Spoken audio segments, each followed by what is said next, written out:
Welcome to my electronic resource kit for orientation to education and human development. Through my resource kit, I will be going through different resources and artifacts that connect to the growth and development of children, opening up the aspects of emotional, physical, social, and intellectual development and their impacts on learning.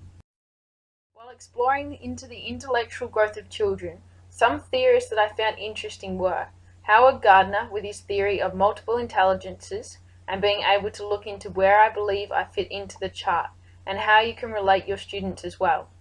Robert Sternberg is another theorist who shows the building of intellectual growth, step by step, a way of teaching and understanding students' intellectual growth. After doing the VIA character strengths test myself, I found out that my highest strengths were leadership, honesty, human, perseverance, and fairness. I believe these suited me very well. When considering these factors as a teacher, to be able to understand a student, you need to understand all aspects of the student, including emotionally and intellectually. To be able to understand how they learn and their personality can make it easier to cater for them in the classroom. This resource could be very helpful in the classroom to get your students to do the test and find out their strengths and weaknesses, in which you can take on board while teaching them. Which do you have? Mindsets are different for everybody. If you have a fixed mindset, you are less likely to put effort into your work, will give up easier, and feel pressure when others succeed. If you have a growth mindset, you have a higher chance of learning from feedback and growing your mind over time through new information. Carol Dweck believes mindsets can be changed and taught.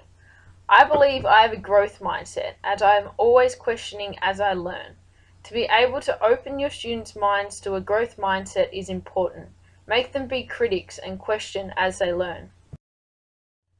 Teaching comes in many different shapes and forms.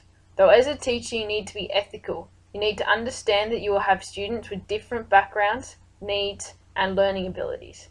Each student deserves a fair learning environment to feel safe and treated equally within their education.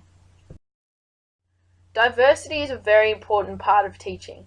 To be an ethical teacher, you must understand diversity and know that all students are different. Knowing the principles of teaching with diversity, I've found very helpful. Knowing no single mode, expression, or action of learning will meet all learners' needs. We need to make learning interesting and stimulating for the students. Todd Rose speaks in his TEDx lecture about how everybody is different in all aspects of life. From being fitted to a pilot seat up to our education, nobody is an average person. Everybody is unique, and we need to change our education to suit this. No one size fits all. Throughout this semester, we have gone through different learning theories. Behaviorism is mostly linked to Skinner, who further developed the work of Watson, knowing learning can be had through observing. Cognitive have two main theorists, Piaget, who opens up the stages of development, and Vygotsky with the zone of proximal development. Humanistic theory is Maslow, who developed the hierarchy of needs, which is set out in chronological order to build up to self-actualization.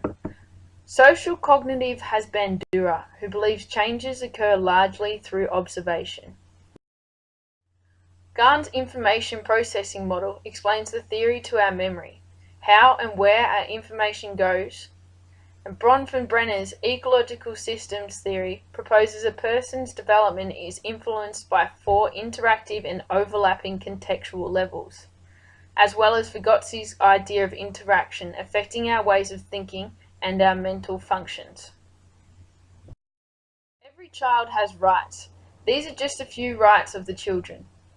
Through my assessment 1 and 2, I have looked in depth into the Salvation Army and their programs, and how they support youth, and how much the rights of children can affect their development. Mostly physically and emotionally, though can affect all aspects of development, as each stage of development is a counterpart of the other. When understanding the development of students, you must understand each factor and how each promotes learning and development. All factors of cognitive, psychosocial, and physical development are important through the growth and development of our whole life, one no less important than the other. Alvin Toffler said this perfectly: with an ever-changing world, we need to adapt to the new and keep learning.